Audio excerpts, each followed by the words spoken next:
اللہ رب العزت ہمیں درود و سلام کی کثرت کرنے کی توفیق نصیب فرمائے، اور بالخصوص آج کی شب تو بڑی عظمتوں والی شب ہے، بڑی برکتوں والی شب ہے کہ اس شب میں اللہ تبارک و تعالی قبیلہ بنی کلب کی بکریوں کی بالوں کی تعداد سے زیادہ گنہگاروں کو جہنم سے آزاد فرما دیتا ہے۔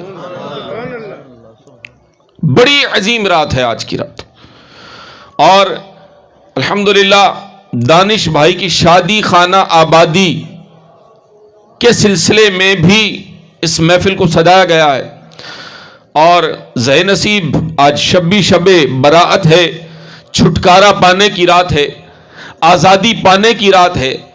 کس چیز سے چھٹکارا، کس چیز سے آزادی؟ جہنم کی آگ سے چھٹکارا اور آزادی پانے کی رات ہے۔ اور یوں تو جس شب میں بھی ہم اللہ کی عبادت کریں وہی شب ہمارے لیے عظمتوں والی شب ہے۔ وہ کسی اللہ والے سے کسی شخص نے پوچھا کہ حضور یہ بتائیں شب قدر کب ہوتی ہے؟ شب قدر جو ہے یہ رمضان کے آخری عشرے میں جو 5 طاق راتیں ہیں، 21، 23، 25، 27، 29، ان 5 طاق راتوں میں ہمیں شب قدر کو ڈھونڈنے کی ترغیب ہے۔ تو اس شخص نے کہا، اللہ والوں سے پوچھا کہ حضور یہ بتائیں شب قدر کب ہوتی ہے؟ تو ان اللہ والوں نے فرمایا کہ بیٹا قدر کرو تو ہر رات ہی شب قدر ہے، بات تو قدر کرنے کی ہے۔ اگر بندہ مومن، اگر ایک انسان غفلت کی چادر تان کر سویا رہے تو پھر کیا فرق پڑتا ہے؟ شب قدر ہو، شب معراج ہو یا کوئی بھی شب ہو، اگر بندے سے یہ نہ ہو سکے کہ ساری شب عبادت کرے تو فرمایا کم از کم یہ ضرور کرے کہ عشاء کی نماز با جماعت پڑھے، پھر فجر کی نماز با جماعت پڑھے۔ کہ جس شخص نے عشاء کی نماز با جماعت ادا کی اور فجر کی نماز با جماعت ادا کی تو اللہ تبارک و تعالی اسے ساری شب کی عبادت کا ثواب عطا فرماتا ہے۔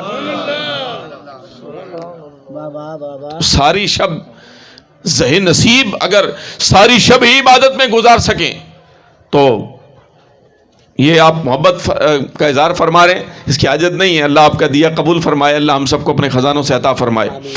تو بات یہ ہے کہ قدر کی بات ہوتی ہے، ورنہ بہت سارے ایسے بھی دیکھے ہیں کہ ان راتوں میں بھی جب شب قدر آتی ہے، شب معراج آتی ہے اور رمضان کی آخری 5 طاق راتیں آتی ہیں، ان 5 طاق راتوں میں بھی، شب معراج میں بھی، شب برات میں بھی، کہ جس رات کے بارے میں احادیث طیبہ میں آتا ہے کہ اس رات میں اللہ تبارک و تعالی جن کی روزی فراخ کرنی ہوتی ہے ان کی روزی بڑھا دی جاتی ہے، جن کو رزق عطا کرنا ہوتا ہے ان کو رزق عطا کر دیا جاتا ہے، اور جن کی موت واقع ہونی ہوتی ہے ان کا نام اسرائیل علیہ السلام کو لکھ کر دے دیا جاتا ہے۔ اور فرمایا احادیث طیبہ میں مفاہیم ملتے ہیں کہ بعض لوگوں کے کفن سل کر بن کر تیار ہو کر بازار میں آ چکے ہوتے ہیں لیکن وہ بندہ اپنی موت سے غافل ہوتا ہے۔ اور یہ رات انتہائی نازک فیصلوں کی رات ہے، جسے اولاد عطا کرنی ہوتی ہے اس کے حق میں اولاد لکھ دی جاتی ہے، جسے اس سال حج بیت اللہ کی سعادت بخشنی ہوتی ہے میرے رب نے اس کے حق میں حج بیت اللہ کی سعادت لکھ دی جاتی ہے اس رات میں۔ یہ عام رات نہیں ہے، اللہ ہمیں اس رات کی برکتیں لوٹنا نصیب فرمائے۔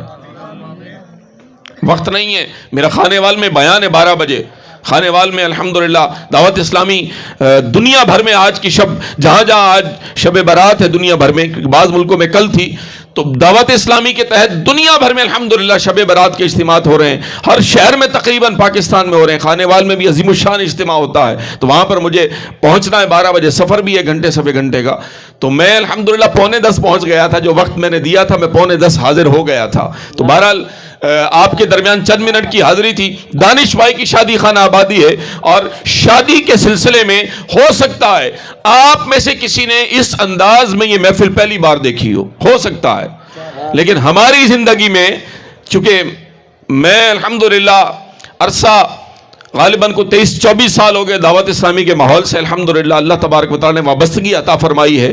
96 سے دعوت اسلامی کے ماحول میں ہوں اور الحمدللہ 96 سے لے کر اب تک شاید سینکڑوں شادیاں ایسی اٹینڈ کر چکے ہیں اور الحمدللہ 20 شادیوں میں تو جا کر خود بیان جیسے آج کر رہے ہیں 20 شادیوں میں بیانات کر چکے ہیں. ہمارے لیے نہیں ہے. ہو سکتا ہے آپ میں سے کسی کے لیے ہو کہ یار یہ کیسی شادی ہے. یہ میں کنسپٹ کلیئر کرتا چلوں اور اپنی بات ختم کرتا چلوں اسی بات پر, کیونکہ وقت نہیں تھا بیان کا, پراپر بیان نہیں ہو سکے گا. تو بات یہ ہے, ہو سکتا ہے کسی کے ذہن میں آئے یار یہ دانش بھائی نے کیا کیا ہے شادی پر, نہ کوئی ڈھول ہے نہ کچھ اور ہے, یہ کیسی شادی ہے. یہ کیسی شادی ہو گئی کہ جناب سٹیج پر مولانا حضرات کو بلا لیا, نعت خوانی کرائی جا رہی ہے, تلاوت ہوئی ہے, بیان ہو رہا ہے, یہ کسی شادی ہو رہی ہے. ہو سکتا ہے کسی کے لیے نہیں ہو, ہمارے لیے نہیں الحمدللہ. دعوت اسلامی کے مدنی ماحول میں جو شادیاں ہوتی ہیں وہ اسی انداز میں ہوتی ہیں اور دراصل ہونی ہی اسی انداز میں چاہیے. جی ہاں, میں اپنی بات کو جسٹیفائی کروں گا, میں اپنی بات کو پروف کروں گا کہ کیوں اسی انداز میں ہونی چاہیے. آئیے بڑی آسان گفتگو کروں گا, آخری غالباً 5 منٹ میں سمیٹوں گا اپنی بات کو. شادی, لفظ شادی, شین الف دال اور چھوٹی یہ جو لفظ شادی ہے نا, اس کا معنی کیا ہے؟ سٹیج پر اہل علم حضرات موجود ہیں, آپ بھی اہل علم ہوں گے, آپ میں بھی کئی پڑھے لکھے اسلامی بھائی موجود ہوں گے. شادی جو لفظ ہے اس کا مطلب ہے خوشی. کیا بات ہے, آسان سمجھاؤں گا تاکہ آپ کو سمجھ میں آئے. لفظ شادی کا مطلب ہے خوشی, اور خوشی کون دیتا ہے؟ اللہ. مجھے رپلائی چاہیے آپ سے. خوشی کون دیتا ہے؟ تو اللہ جب خوشی دے تو بندے کو کیا کرنا چاہیے؟ ہاں بولیں, شکر ادا کرنا چاہیے, کیونکہ میرا رب قرآن میں فرماتا ہے کہ تم میرا شکر کرو گے میں اور عطا کروں گا. کیا بات ہے, میں اپنی نعمت میں برکت عطا کروں گا. اللہ کے بندے, ارے یہی تو شکر ہے. اللہ نے شادی کی نعمت سے نوازا, میرے دانش بھائی نے اللہ اور اس کے محبوب کے ذکر کے لیے ہم سب کو جمع کر لیا. یہی تو خوشی منانے کا انداز ہے. وہ خوشی اچھی یا یہ خوشی اچھی؟ یہ شکر ادا کرنے کا انداز کیسا نرالا ہے. اللہ ان کی شادی کو خانہ آبادی فرمائے. یہ ہے صحیح معنوں میں اللہ نے خوشی. دیکھیں نکاح کیا ہے, نکاح میرا آقا علیہ الصلوۃ والسلام کی سنت ہے, اور نکاح کو نصف ایمان قرار دیا گیا ہے. نصف ایمان, آدھا ایمان. روایت میں آتا ہے جب بندہ مومن کا نکاح ہوتا ہے شیطان چیختا چلاتا ہے, شیطان اپنے سر میں خاک ڈالتا ہے اور اس کے چیلے جمع ہو جاتے ہیں. اللہ اکبر, پوچھتے گرو کیا ہوا؟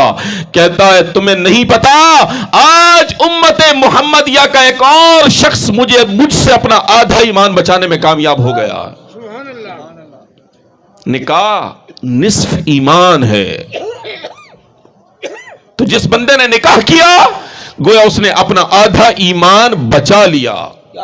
تو اب اللہ نے شادی کی خوشی عطا فرمائی تو الحمدللہ ہم اس کی دی ہوئی اس نعمت پر نکاح کی نعمت سے نوازا ہے, نکاح کی خوشی سے نوازا ہے, ہم اس کا شکر بجا لا رہے ہیں. تو یہ ہے الحمدللہ دعوت اسلامی کا مدنی ماحول.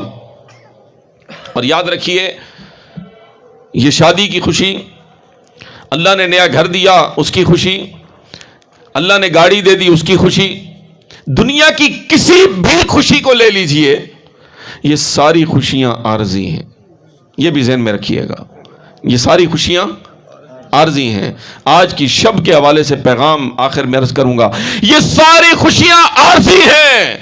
اصل خوشی بندہ مومن کے لیے اس دن ہوگی جس دن بندہ مومن دنیا سے اپنا ایمان سلامت لے کر جائے گا. ہاں, اصل خوشی ایک بندہ مومن کے لیے اس دن ہوگی کہ جس دن قبر میں وہ منکر نکیر کے سوالوں کے جواب دے کر جنت کی کھڑکی اپنی قبر میں کھلوا لے گا.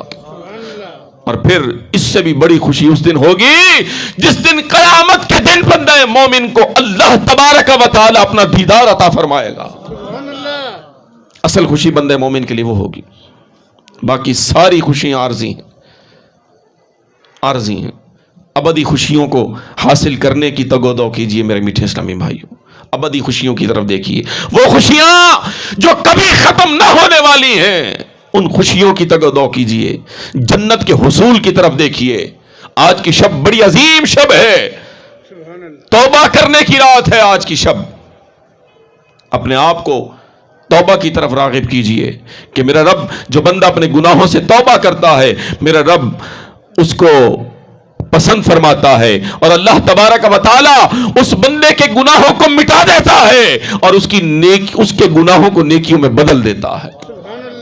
اللہ تبارک و تعالی کی بارگاہ میں دعا ہے کہ اللہ تبارک و تعالی ہمارے دانش بھائی کی شادی کو خانہ آبادی فرمائے, اور ان کی شادی کے جو معاملات ہیں, آگے ظاہر بارات ہوگی, نکاح کے معاملات ہوں گے, ولیمہ ہوگا, ان تمام کے تمام معاملات میں بھی قدم قدم پر برکتوں سے نوازے, اور ان کے جتنے بھی عزیز و اقربا ان کی شادی میں شرکت کے لیے آئے ہیں, رب کریم ان سب پر بھی اپنا فضل و کرم فرمائے, اور ہم سب پر بھی اپنا فضل و کرم فرمائے. انشاءاللہ پھر کبھی کسی موقع پر وقت بنا, موقع بنا, تو انشاءاللہ عز و جل آپ لوگوں کے درمیان پھر حاضری دیں گے, آپ کی پھر زیارت کریں گے. رب کریم میرا آنا, آپ سب کا آنا اپنی بارگاہ میں قبول و منظور فرمائے. آمین بجاہ النبی الامین صلی اللہ تعالی علیہ وآلہ وسلم.